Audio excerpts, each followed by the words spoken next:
तो hi friends, आज हम बात करने वाले हैं डायबिटीज मेलिटस यानी शुगर की बीमारी के बारे में। तो फ्रेंड्स, इसे जानने के लिए सबसे पहले हमें यह देखना पड़ेगा कि आखिर शुगर हमारे ब्लड में ज्यादा क्यों हो जाती है, आखिर हमारे शरीर में इसका प्रमाण आखिर इतना ज्यादा क्यों हो जाता है।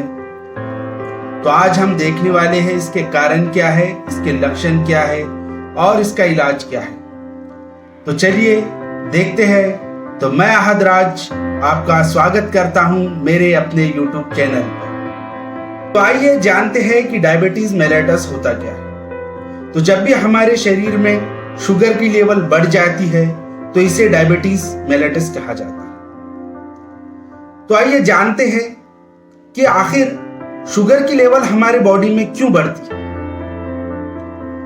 तो जब भी हम कुछ खाते हैं तो वो डाइजेस्ट होने के बाद यानी पचने के बाद उसकी शुगर या उसका ग्लूकोज हमारी ब्लड स्ट्रीम में जाता है, यानी कि हमारी नसों में जाता है और वहां से इंसुलिन उसे लेकर कर हमारे कोशिकाओं तक यानी कि बॉडी के हर एक सेल तक ले जाता है, जिससे हमें एनर्जी मिलती है। अगर हमारे शरीर में इंसुलिन की मात्रा कम हो जाती है या तो हमारे सेल की अपनी कैपेसिटी ही कम हो जाती है, जिसकी वजह से हमारा शुगर लेवल बढ़ जाता है क्योंकि वो कोशिकाओं तक नहीं पहुंच पाता और ब्लड में ही बढ़ता जाता। तो आइए बात करते हैं कि डायबिटीज कितने प्रकार की होती है। तो डायबिटीज दो प्रकार की होती है, टाइप 1 डायबिटीज और टाइप 2 डायबिटीज।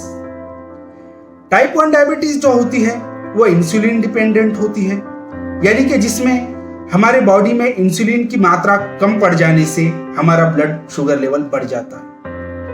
और टाइप 2 डायबिटीज जो कि नॉन इंसुलिन डिपेंडेंट होती है, जिसमें हमारे बॉडी में इंसुलिन प्रेजेंट तो होता है लेकिन उसे यूज करने इतनी कैपेसिटी हमारे बॉडी सेल में नहीं होती।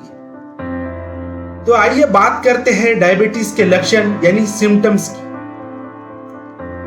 तो डायबिटीज में आमतौर पर थकान ज्यादा लगती है और पेशेंट का वजन भी काफी बढ़ जाता है, यानी कि मोटापा आ जाता है। पेशेंट को भूख ज्यादा लगती है और हाथ पैर में झुनझुनाहट सी होने लगती है।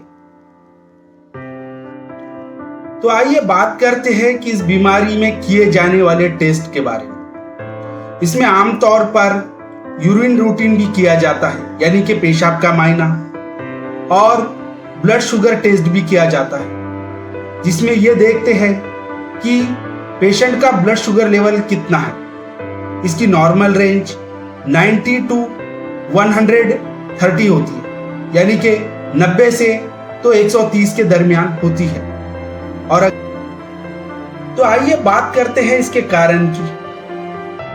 तो डायबिटीज के बहुत सारे कारण हो सकते हैं, लेकिन सबसे कॉमन जो कारण है वो ये है कि वजन बढ़ने के कारण यानी मोटापे के कारण ये हो सकता है।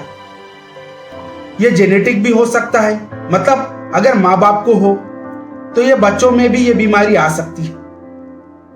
और तीसरा जो कारण हो सकता है वो ये है कि अगर किसी को ऑटोइम्यून डिजीज चल रही है तो इसे बढ़ने के कारण भी ये हो सकता है। और चौथा जो पॉइंट है वो है अगर इंसान की उम्र ज्यादा हो जाती है, अगर किसी व्यक्ति की उम्र ज्यादा हो जाती है तो भी ये होने के बहुत सारे चांसेस बनते हैं। तो आइए बात करते हैं इसके ट्रीटमेंट के बारे में, यानी इसके इलाज के बारे में। तो इसके ट्रीटमेंट में आमतौर पर एंटी डायबिटिक मेडिसिन दी जाती है और जरूरत पड़ने पर इंसुलिन के इंजेक्शन भी लगवाए जा सकते हैं और पेशेंट को एक्सरसाइज की सलाह दी जाती है। तो फ्रेंड्स, हमने आज डायबिटीज के बारे में सारी बातें जान ली है। तो मैं अहद राज आपसे विदा लेता हूं, फिर मिलते हैं एक नए वीडियो के साथ। तब तक के लिए अपना ख्याल रखिए और मेरे चैनल को सब्सक्राइब और बेल आइकन को प्रेस करना ना भूलिए।